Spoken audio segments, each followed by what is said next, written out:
अभी गिरफ्तारी हम लोग पता करेंगे कितने लोगों को हुआ है। कितने लोग घायल हुए सर आपके पुलिस की तरफ से? अभी तो हम देखते हैं उसका मुआयना। आपको भी चोटें लगी हैं? हाँ चोट लगी है, लाठी लगी है। आपको भी लाठी मारा है उन लोगों ने? हाँ, उनके द्वारा बैरिकेडिंग तोड़ के आगे बढ़ने की कोशिश की। डाक बंगला से आगे जाने की किसी को अनुमति नहीं है, क्योंकि ये भी यहाँ तक भी आए थे, वो किसी अनुमति से आए थे। इसके बाद भी हम लोगों ने उनको डिस्कस कराने के लिए अनुरोध किया, लेकिन उनके द्वारा बैरिकेडिंग तोड़ के आगे भागने की कोशिश की, तब हम लोगों ने खदेड़ दिया। कितने लोग गिरफ्तारी हम लोग पता करेंगे कितने लोगों को हुआ है। कितने लोग घायल हुए सर आपके पुलिस की तरफ से? अभी तो हम देखते हैं उसका मुआयना। आपको भी चोटें लगी हैं? हाँ चोट लगी है, लाठी लगी है। आपको भी लाठी मारा है उन लोगों ने? हाँ, उनके द्वारा बैरिकेडिंग तोड़ के आगे बढ़ने की कोशिश की। डाक बंगला से आगे जाने की किसी को अनुमति नहीं है, क्योंकि ये भी यहाँ तक भी आए थे, वो किसी अनुमति से आए थे। इसके बाद भी हम लोगों ने उनको डिस्कस कराने के लिए अनुरोध किया, लेकिन उनके द्वारा बैरिकेडिंग तोड़ के आगे भागने की कोशिश की, तब हम लोगों ने खदेड़ दिया।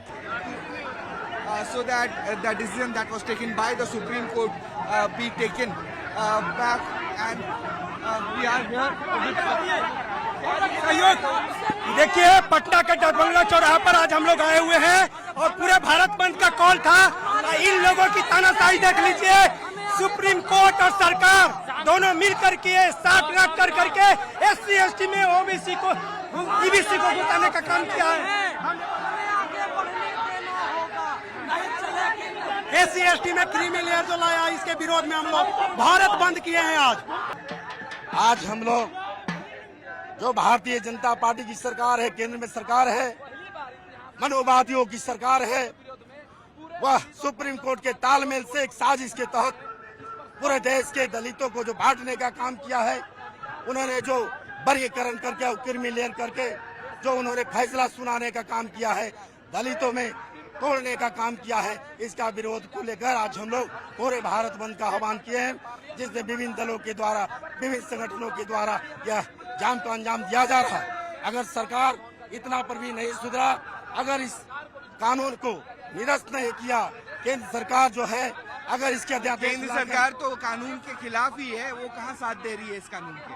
कानून को अगर मैं धन्यवाद देना चाहता हूँ, अगर PM नरेंद्र मोदी जी अगर साथ हैं तो कानून व अध्यादेश लाकर इस कानून को निरस्त करें और इसको 9वीं अनुसूची में डालने का काम करेंगे, तब हम समझेंगे। कब तक चलेगा ये प्रोटेस्ट? आज हम लोग टेलर के रूप में दिखाने का काम किए हैं। अगर सरकार नहीं सुधरी तो अनिश्चितकालीन हम लोग पूरे देश में आंदोलन करने का काम करेंगे। कहाँ से आए हैं आप? सीतामढ़ी से आए हैं। सीतामढ़ी से आए। देश में जब तक जातीय नफरत की बयार बह रही है, बिहार के जीतन राम मांझी जी अभी केंद्र में मंत्री हैं, वो मुख्यमंत्री रहते हुए मधुबनी के अड़राठारी मंदिर में गए तो मंदिर को धोया गया था। तो जब तक ये समाज जातीय नफरत और भेदभाव की जो मानसिकता है उससे नहीं उबरता है, तब तक आरक्षण के साथ कोई छेड़छाड़ न न्यायपालिका कर सकती है, न भारत की सरकार कर सकती है। यदि ऐसी कोई पहल न्यायपालिका या भारत सरकार के द्वारा होता है तो ये आत्मघाती होगा और भारत का बहुसंख्यक समाज उसको बर्दाश्त नहीं करेगा, जिसको आप दलित कहते हैं, जिसको पिछड़ा कहते हैं, जिसको कमजोर कहते हैं। चिराग पासवान भी कह रहे हैं कि आप लोगों के सपोर्ट में है वो।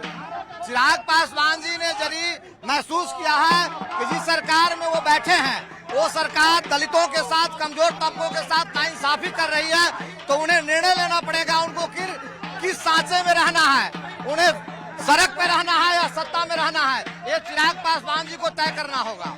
उनके द्वारा बैरिकेडिंग तोड़ दिया था और आगे बढ़ने की कोशिश की जा रही थी। उनके पुलिस के साथ भी नोकझोंक हुई, तो शांतिपूर्ण जो प्रदर्शन था वो हिंसक बन गया था, तो इसीलिए हम लोगों ने खदेड़ दिया। आगे अभी आप लोग यहाँ पे लॉ एंड ऑर्डर सिचुएशन के लिए क्या करने वाले? पुलिस डिप्लॉयमेंट अभी कब तक रहेगी? अभी तो यातायात सामान्य हो गया है, तो हम लोग सामान्य रखने की कोशिश करेंगे। सर, आप यहाँ पे लॉ एंड ऑर्डर सिचुएशन बिगड़ते हुए देख रहे थे। भाई उनके द्वारा बैरिकेडिंग तोड़ दी गई, हिंसा पर उतारू हो गए, पुलिस के साथ नोकझोंक किया, एक प्रशासन के आदमी जख्मी हो गए। जब वो बैरिकेडिंग तोड़ के वायलेंस पर उतारू हो गए, वैसी स्थिति में उनको कंट्रोल करने के लिए जो एक्शन लेना था पुलिस को उसने लिया। क्या परमिशन लिया था इन लोगों ने प्रोटेस्ट करने के लिए? प्रोटेस्ट का, इस तरह के प्रोटेस्ट का परमिशन नहीं मिलता।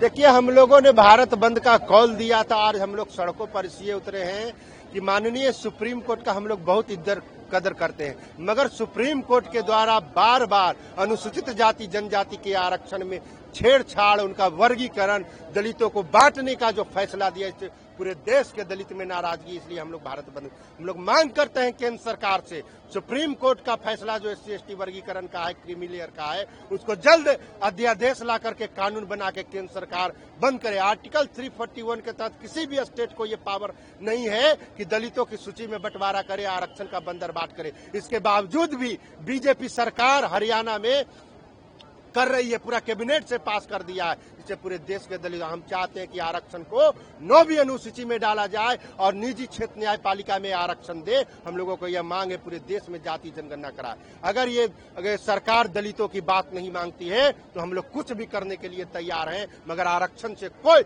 समझौता हम लोग करने के लिए तैयार नहीं है। लेकिन केंद्र सरकार ने तो इस पे बात नहीं किया है और कहा है कि क्रीमी लेयर का कोई प्रावधान नहीं रहेगा।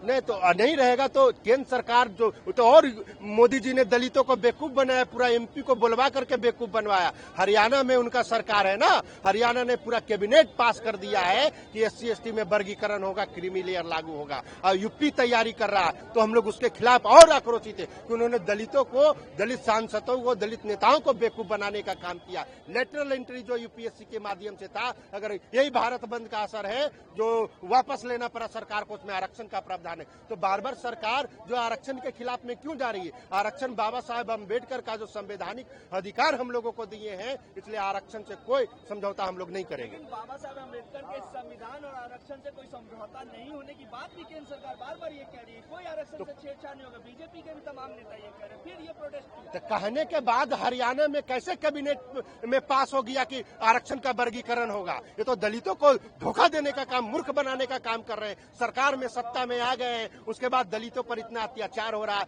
बलात्कार हो रहा है, तो आरक्षण तो बीजेपी जो है जो दलितों को मूर्ख बनाने का काम कर रही है। हम चाहते हैं अगर वो आरक्षण के हितैषी हैं, दलितों का हितैषी है, आदिवासियों को, तो केंद्र सरकार से आरक्षण को 9वीं अनुसूची में डाल दे। ये हम लोगों का मांग है। शांतिपूर्ण प्रोटेस्ट भी हो सकता था, सड़क जाम करके। तो सब लोग शांतिपूर्ण, हम लोग एम्बुलेंस को जाने दे रहे हैं, एम्बुलेंस को जाने दे रहे हैं, स्कूल के बस है उसको जाने दे रहे हैं। अभी हम लोग यहाँ से निकलेंगे, पटना के लिए निकलेंगे, डाक बंगला के लिए निकल रहे हैं। हम लोग शांतिपूर्ण तरीके से, कहीं बताइए कोई उपद्रव है? हम लोग रोड पे खड़ा है, एम्बुलेंस होगा तो उसको जाने के लिए हम लोग दे रहे हैं। ऐसा कोई हम लोग उपद्रव नहीं कर रहे हैं। फोर्स भी डिपोर्ट कर दिया गया, बिल्कुल फोर्स डिप्यूट कर दिया गया। हम लोग संवैधानिक तरीका, आरक्षण के लिए जेल भी जाना पड़ेगा तो अमर आजाद पास बन जाएगा। हम डरने वाले बेटा नहीं है, बाबा साहेब अम्बेडकर का संतान है, उनके विचारों और संविधान को मानते हैं। अमर आजाद पासवान, आरक्षण बढ़ाओ, संविधान बचाओ, संघर्ष समिति बिहार।